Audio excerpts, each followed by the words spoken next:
Mrs. Doubtfire's voice, where is it exactly? It's kind of it's a synthesis of it's like a Glaswegian accent, because I just finished working with Bill Forsyth for 4 months. So it's I first started doing the voice was very much like that. It's like Julia Childs, and I realized that would scare even a hyperactive child. So I had to kind of tune it down, and I got more like Margaret Thatcher on steroids, and it went down.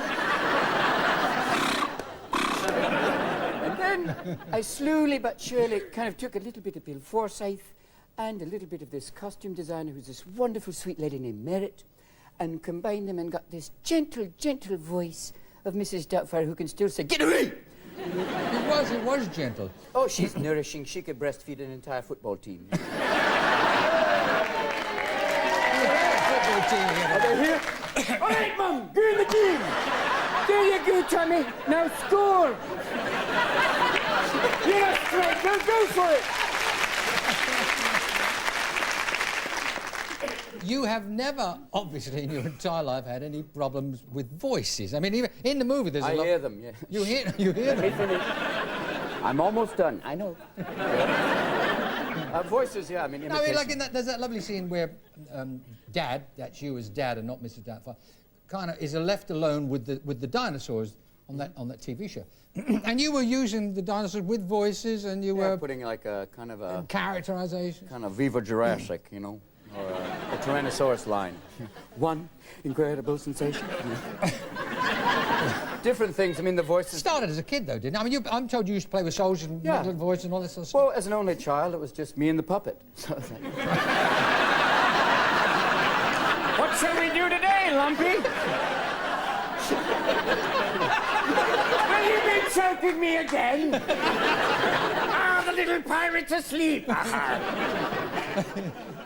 I mentioned voices because in Aladdin, I mean, did that start out as one voice, the genie? Because they wanted me to do the script, and then I came in one day, the first day, and read it and tried it, the scripted version, and then I asked, "Do you mind if I play?" And they went, "No, try."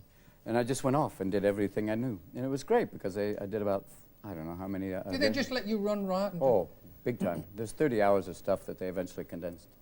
But it was fun because it was like any voice, you know. We could do anybody Des because we're here, and damn it, look at you wearing every color. It's the end of the viewing day. Do it all, you know. You can do this. Look at you. I'm saying you look fabulous. Look at this thing you're doing. And this couch, yes? I'm saying, okay, you know. And look at this set. You could land a plane on here. It's a runway light, goes up to infinity, okay. But voices, they come because you can change, you know. You can change your voices, just anything. Judy and I are so happy to be here, we could drop a log.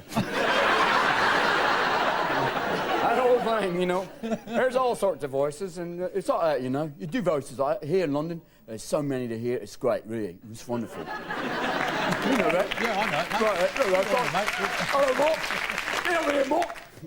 So, you ever do Mindy? No, stop it. In the movie, Mrs. Doubtfire... I mean, do you have, like, political voices? Like, people ask, how do you do George Bush? Here's a quick thing. First of all, you take John Wayne and you tighten his ass and you've got George Bush. Doesn't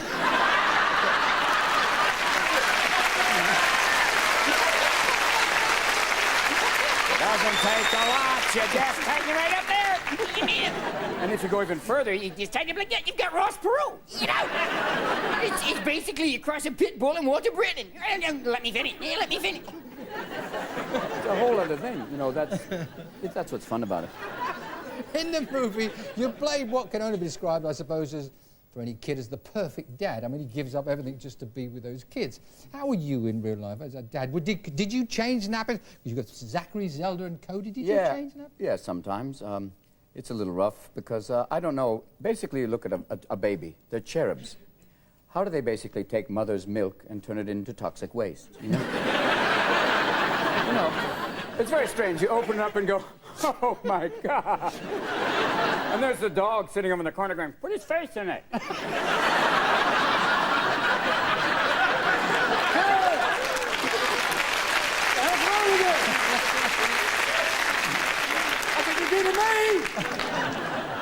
I do once in a while. I'm not very good in the morning, but they're up at 4:30 like, hi. And I'm like, yeah, Daddy loves you. I woke up this morning, my son had a little pirate pistol going, I killed you. Playing the Menendez home game. It's like you get up and go, oh, Daddy really loves you. Daddy loves you. Okay, we're gonna put in a little microwave waffles, but first, Daddy's gonna just put Aladdin on for a brief moment. Oh no, Daddy put Debbie Does Dallas. Not a good movie. Okay, everybody's going through puberty a little early. I'm not good in the morning, and they know that. Tell us about what's happening in America at the moment. Oh, God. I mean, the earthquake alone is... Were you in that? I live in San Francisco every day. You get little aftershocks. People get pretty blasé. There's like a 3.4, which is... And people go, oh, I'm fine. I'm just going to the kitchen. But these are, I mean, when it starts to get around 6.6, you know, they go geometrically up. It's like, at 6.6, it's like, ah! I know somebody's having sex going, I'm incredible!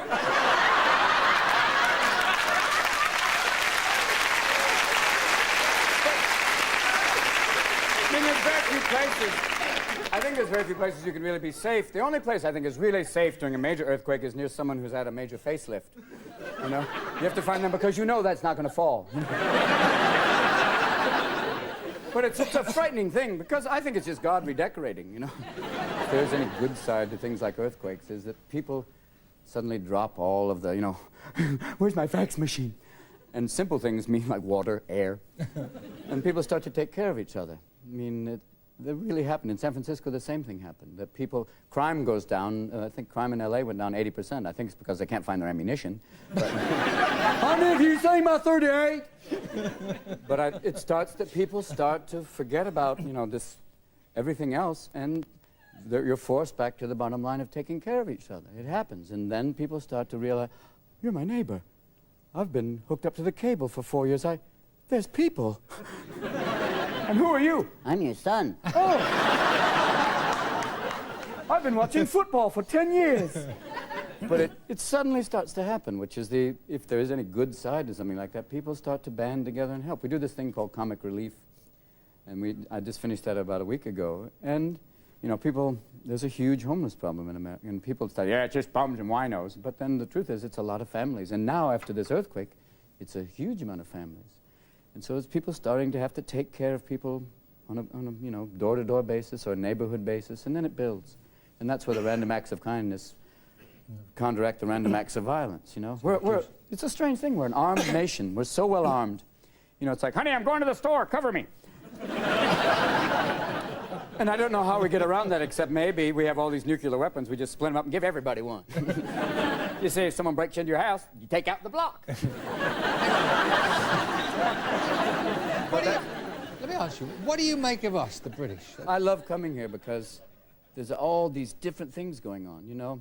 It was an amazing thing. You know, you come to England, you see a black man. You go, yo, bro, what it is? Yo, excuse me, my man, what's up? Let me not diss you. And he goes, pardon me.